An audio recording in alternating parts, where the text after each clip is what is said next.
Hi everyone, ನಮಸ್ತೆ. Welcome back to my YouTube channel creative mind by Sandhya. ಇವತ್ತು ಬಿಸಿ ಬಿಸಿಯಾಗಿ ಉಪ್ಪಿಟ್ಟು ಹೇಗೆ ತಯಾರು ಮಾಡೋದು ನೋಡೋಣ. ಮೊದಲು ಒಂದು ತವಾನ ಬಿಸಿಗಿಟ್ಟು ಅದಕ್ಕೆ ಒಂದು ಕಪ್ ಬನ್ಸಿ ರವೆ ತಗೊಂಡು ಫ್ರೈ ಮಾಡ್ಕೊಳ್ಳಿ, ಹುರ್ಕೊಳ್ಳಿ. ಅಂದರೆ ಫುಲ್ ಸಿಯೋವರೆಗೂ ಹುರ್ಕೋಬೇಡಿ, ಕಲರ್ ಚೇಂಜ್ ಆಗೋವರೆಗೂ ಹುರಿದಿಟ್ಕೊಂಡು ಪಕ್ಕಕ್ಕೆ ಎತ್ತಿಟ್ಕೊಳ್ಳಿ. ನೆಕ್ಸ್ಟು ಅದೇ ಬಾಣಲಿಗೆ ಒಂದು ಸ್ವಲ್ಪ ಎಣ್ಣೆ, ಎಷ್ಟು ಬೇಕಷ್ಟು ಎಣ್ಣೆ ಹಾಕ್ಕೊಂಡು ಅದಕ್ಕೆ ಸಾಸಿವೆ, ಜೀರಿಗೆ, ಸ್ವಲ್ಪ ಇಂಗು, ಕರಿಬೇವು ಸೊಪ್ಪು, ಆಮೇಲೆ ಒಂದು ಈರುಳ್ಳಿ ಹಾಕ್ಕೊಂಡು ಫ್ರೈ ಮಾಡ್ಕೊಳ್ಳಿ. ಫ್ರೈ ಮಾಡಿದ್ದಾದಮೇಲೆ ನಿಮಗೆ ಖಾರಕ್ಕೆ ಎಷ್ಟು ಬೇಕೋ ಅಷ್ಟನ್ನು ಹಸಿಮೆಣಸಿನ್ಕಾಯಿ ಹಾಕ್ಕೊಂಡು ಚೆನ್ನಾಗಿ ಫ್ರೈ ಮಾಡ್ಕೊಳ್ಳಿ. ಫ್ರೈ ಮಾಡಿ ಗೋಲ್ಡನ್ ಬ್ರೌನ್ ಬರೋವರೆಗೂ, ಫುಲ್ ಸಿಗೋವರೆಗೂ ಬಿಡಬೇಡಿ, ಗೋಲ್ಡನ್ ಬ್ರೌನ್ ಬರೋವರೆಗೂ ಫ್ರೈ ಮಾಡಿಕೊಂಡು ನೆಕ್ಸ್ಟ್ ಒಂದು ಟೊಮ್ಯಾಟೊ, ದೊಡ್ಡದಾದ್ರೆ ಒಂದು ತೊಗೊಳ್ಳಿ, ಚಿಕ್ಕದಾದ್ರೆ 2 ತೊಗೊಳ್ಳಿ. 2 ಟೊಮೊಟೊ ಹಾಕಿ ಫ್ರೈ ಮಾಡಿ ಅದಕ್ಕೆ ಅರಶಿನ, ಉಪ್ಪು ಹಾಕಿ ಫ್ರೈ ಮಾಡಿ. ಉಪ್ಪು ಅರಶಿನ ಹಾಕೋದ್ರಿಂದ ಟೊಮೊಟೊ ಬೇಗ ಸಾಫ್ಟ್ ಆಗುತ್ತೆ.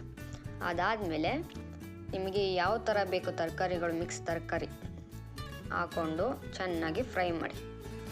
ಲಿಡ್ ಕ್ಲೋಸ್ ಮಾಡಿ ಒಂದು ಸಾಫ್ಟ್ ಆಗೋರು ಒಂದು ಅರ್ಧ ಬೇಯೋವರೆಗೂ ಲಿಡ್ ಕ್ಲೋಸ್ ಮಾಡಿ ಬೇಯೋದಕ್ಕೆ ಬಿಡಿ.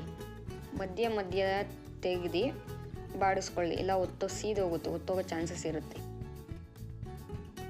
ನಂತರ ತರಕಾರಿಗಳು ಅರ್ಧ ಬೆಂದಿದೆ ಅಂತ ಅನ್ನೋವಾಗ ನಿಮಗೆ ಎಷ್ಟು ಅಳತೆ ಬೇಕೋ ಅಷ್ಟಕ್ಕೆ ನೀರು ಹಾಕ್ಕೊಳ್ಳಿ. ರವೆ ತಗೊಂಡಿರ್ತೀರಲ್ಲ ಅದೇ ಮೆಜರ್ಮೆಂಟಲ್ಲಿ ನಿಮಗೆ ಎಷ್ಟು ಬೇಕೋ ಅಷ್ಟನ್ನು ನೀರು ಹಾಕ್ಕೊಂಡು ಚೆನ್ನಾಗಿ ಕುದಿಯೋಕೆ ಬಿಡಿ. ಅದು ಕುದ್ದಾದಮೇಲೆ ಫ್ರೈ ಮಾಡಿ ಎತ್ತಿಟ್ಕೊಂಡಿರ್ತೀರಲ್ಲ ರವೆನ, ಅದನ್ನು ಈ ತರಕಾರಿ ಜೊತೆ ಮಿಕ್ಸ್ ಮಾಡ್ಕೊಳ್ಳಿ. ಮಿಕ್ಸ್ ಮಾಡಿ ಲಿಡ್ ಕ್ಲೋಸ್ ಮಾಡಿ ಅದನ್ನು ಬೇಯೋದಕ್ಕೆ ಬಿಡಿ. ಮಧ್ಯ ಮಧ್ಯ ತೆಗೆದು ಕೈ ಆಡಿಸ್ಕೊಳ್ತಾ ಇರಿ, ಇಲ್ಲಾಂದರೆ ಉಪ್ಪಿಟ್ಟು ಸೀದೋಗೋ ಚಾನ್ಸಸ್ ಇರುತ್ತೆ. ಚೆನ್ನಾಗಿ ಫ್ರೈ ಮಾಡಿ ಅದಕ್ಕೆ ಹಸಿ ಕಾಯಿ ತುರಿ, ಸ್ವಲ್ಪ ಕೊತ್ತಂಬರಿ ಸೊಪ್ಪು ಹಾಕಿ ಮಿಕ್ಸ್ ಮಾಡಿ ಲಿಡ್ ಕ್ಲೋಸ್ ಮಾಡಿ ಸ್ವಲ್ಪ ಸಾಫ್ಟಾಗಿ ನೀರು ಇಂಗೋವರೆಗೂ ಬಿಡಿ. ನೋಡಿ ಫ್ರೆಂಡ್ಸ್, ಈಗ ಉಪ್ಪಿಟ್ಟು ತಯಾರಾಗಿದೆ. ಇದರ ಜೊತೆ ಕಾಯಿ ಚಟ್ನಿನ ಸರ್ವ್ ಮಾಡ್ಕೊಂಡು ತಿಂತಿದ್ರೆ ಸೂಪರ್ ಆಗಿರುತ್ತೆ. ಈ ವಿಡಿಯೋ ಇಷ್ಟ ಆದರೆ ಲೈಕ್ ಮಾಡಿ, ಶೇರ್ ಮಾಡಿ, ಕಮೆಂಟ್ ಮಾಡಿ.